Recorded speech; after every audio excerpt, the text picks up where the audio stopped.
There was an article published on October 6th with the title The Rise of Pronatalism by Nandita Bajaj. In this video, we'll take a look at that article. We will see who Nandita Bajaj is, what is she saying in the article. We'll go through some facts mentioned in the article.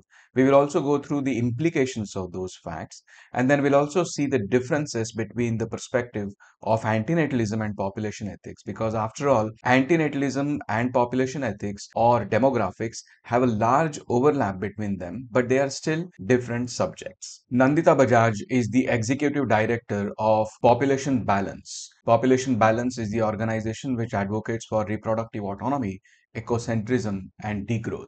She also co-hosts the popular interview series The Overpopulation Podcast at Population Balance. Nandita starts with Budapest Demographic Summit. The summit has been happening every year since 2015. You can see on the screen the snapshot of the summit of 2023, which happened in the month of September. It is organized by Viktor Orban. The summit is always on the theme of family values, religion, nationalism, etc. Viktor Orban is the right-wing Prime Minister of Hungary. He has been Prime Minister of Hungary since 2010, and he has been pushing for the agenda of more births, the war against infertility in Hungary. I use the word war, and that is not exactly inaccurate. The reason is his government spends about 5% of the GDP of the country on policies to encourage family formation, including tax breaks, low interest rate loans for families with children, and free in vitro fertilization treatment. That is 5% of the GDP of the country. To put that in perspective, United States of America is by far the biggest spender on defense spending in the world, and it spends about 3 to 4% of its GDP on its military spending. So that means Hungary spends more on fertility programs than what United States spends on its military. And United States is the biggest spender on defense than any other country in the world. Hogy Magyarországon ma egy 2 gyermeket vállaló fiatal házaspár az életkezdéshez és otthonteremtéshez 22 millió, egy 3 gyermeket vállaló pedig 35 millió forint támogatást kap. Nekünk nem számok kellenek, hanem magyar gyerekek. Now, you might think, okay, Viktor Orban is a very strong pro-natalist. He's spending a lot for his country to have more children. But that is not the entire truth. While spending more for his country to have more children, he is also against immigration. That is usually the pattern of pronatalists. So he is against immigration. He doesn't want existing people to get help. He doesn't want existing people to come to his country to get help, but he wants to create more people in his country. Let's have a look at this quote from Viktor Orban talking about immigrants coming to European Union. Everybody who comes to EU as a migrant is basically coming illegally. Viktor Orban is also said to be a believer in great replacement theory. What is great replacement theory? It's a conspiracy theory put forth by some white supremacists who think that there is a movement going on to replace people in the white nations or predominantly white nations by people from non-white countries. Viktor Orban endorses that view. This article from Vox describes Hungary as the European country where replacement theory reigns supreme. A quote from that article by Viktor Orban: the greatest European population replacement program, which seeks to replace the missing European Christian children with migrants, with adults arriving from other civilizations, Orban said. So it's not surprising the kind of people he attracts. Here we see Tucker Carlson meeting Viktor Orban, doing an interview with him. Then there was also a tweet by Viktor Orban supporting Donald Trump. So you see where this is going. Now I know there's a spectrum of positions on immigration in different countries by different people. There are nuances to it, and I even know some anti-natalists who are in opposition to immigration into their own country. That I understand. What I'm trying to point out is these people who want to have more children while at the same time are opposing immigration. That brings us to what Benatar had said in his Better Never to Appeal. Let's see what he says. Benatar says, and I quote, "It is curious how democracy favors breeding over immigration. Offspring have a presumed right to citizenship while potential immigrants do not." And he anticipates that people will question why should it not be the case. So then he further says, some may seek to answer this question by arguing that a right to procreative freedom is more important than a right to immigrate. That may indeed be an accurate description of the way the law actually works, but we can question whether that is the way it should be. Should somebody's freedom to create a person be more inviolable than somebody else's freedom to have a friend or family member immigrate? Coming back to Budapest Demographic Summit, who else attended it? Mike Pence was there. So was Jordan Peterson. And if you think his clothes are ridiculous, well, what he said was even funnier. And I quote, a long-term monogamous child-centric relationship should be the ideal goal for everyone in society. So you would be surprised if this joker was not involved. He could not make it. So the president of Hungary, Nova Catalin, I hope I'm saying her name right, seen here in the picture on the right, well, they all are on the right anyway, but that's a different matter, went and met Elon Musk and posted on her Facebook, and I quote, Elon Musk could not make it to the Budapest Demographic Summit in the end. We are making up for the meeting now. Nandita briefly mentions another conference coming up in December called Natal in Austin, Texas on 1st of December. So this is just a day before Antinatalist Advocacy Conference on 2nd and 3rd of December. There are no prizes to guess which one I would prefer to go to. Many of the speakers of Natal conference have far-right eugenicist links, which you can read through in this article from The Guardian. Coming back to Budapest, there was also this person at the summit. He is Stephen Shaw, the maker of the documentary Birth Gap. He has also been interviewed by the likes of Jordan Peterson, Neil Oliver, among others, about this birth gap. Stephen says that declining births is a worrying trend, not only because it will lead to population collapse, but also because most women who don't have children are involuntarily childless. Numbers. 1 in 5 women like me, born in the 1960s, turned 45 without having had children. That's double what it was for our mother's generation. It's up to 1 in 4 as what we consider the more family-oriented cultures like Ireland and Italy, and even macho Australia.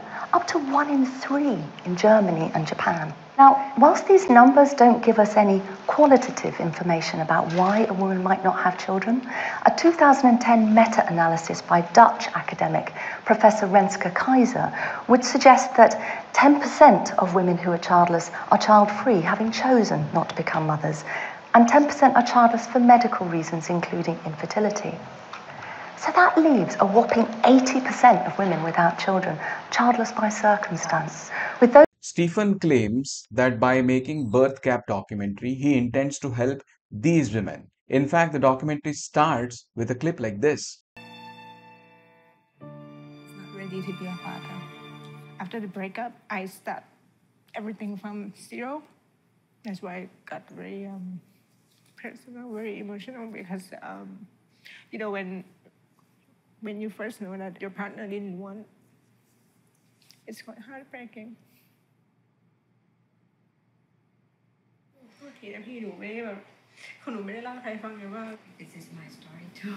Nandita says this is false. There is a website dedicated to fact-checking the claims made in Birth Gap documentary. Nandita says that 2010 study by Dr. Renska Keizer does not claim that 80% of the women who don't have children are involuntarily childless. She also mentions the 2011 study by the same Dr. Renska Keizer, which says that 55% of the women are voluntarily childless. Now, I have looked through both of these studies. The 2010 study, in fact, is a 173-page long research study, and it's a very nuanced and comprehensive study. Whether somebody is voluntarily childless or not, or in today's world, somebody is child-free by choice or not, is a gray area. And that is because people lead to child freedom or child free through different pathways. So, for example, women may postpone having child to get higher education, to get better jobs, to do progress in their careers, and then might later on not have the child after all. So there are different pathways through which people reach this stage of childlessness.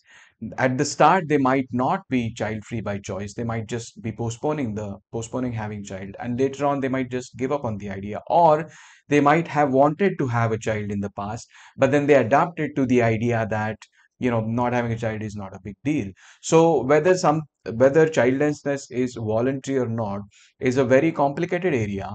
It is not to make a blanket statement on either side, whether it is 80% of this or 50% of that, is very difficult. And at least looking through these studies, I could not find any sort of blanket statement. So that's what it is. But Nandita also mentions some other studies which go against the claims of birth gap. For example, Pew Research Center survey in 2021 in United United States found that 56% of men and women were voluntarily childless. Then CDC, the Center for Disease Control and Prevention in United States, in one of their studies said that 72% of women were voluntarily childless.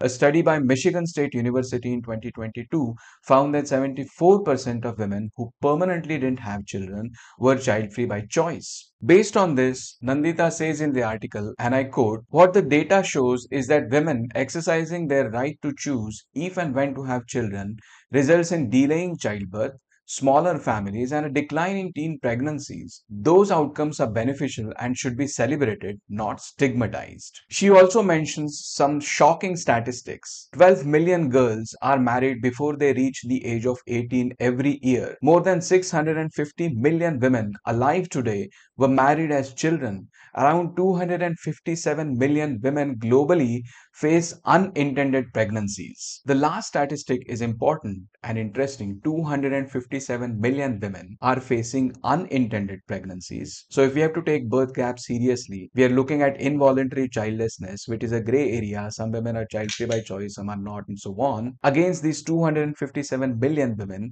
who are facing unintended pregnancies. There is a contradiction in our priorities. There is also second part to this, which is population collapse. The speed of population decreasing is going to speed up. Yes. And you call it collapse. I agree with accelerating that. collapse. And then a common rebuttal is like, well, what about immigration? Like, from where? To this, Nandita points to population projections from latest UN reports. As you can see, the projected population for 2050 is around 10 billion of us on this world. But what about the period beyond that? Once we have peaked to 10 billion, would the population really collapse because of low birth rates? Or would it keep being constant, or would it increase? Nandita doesn't consider that beyond that period. The likes of Elon Musk and Stephen Shaw think that that is a bad thing. Now, as antinatalists, we would think that this is lesser of the three possible bads. The other two being that the population keeps on increasing or it remains constant for billions of years from now. So even though the population collapse will cause a lot of suffering, that would be the lesser of the three evils that we have as options. That is a complex subject. There are a lot of nuances to that.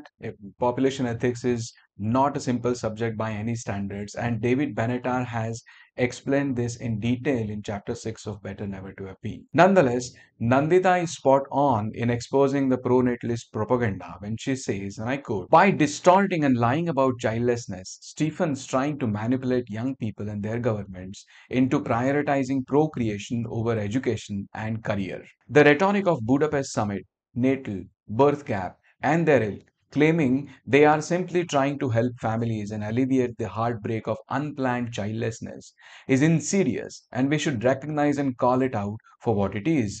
Another arrow in the pro-natalist quiver, another weapon wielded against hard-fought gains in gender equality and reproductive autonomy."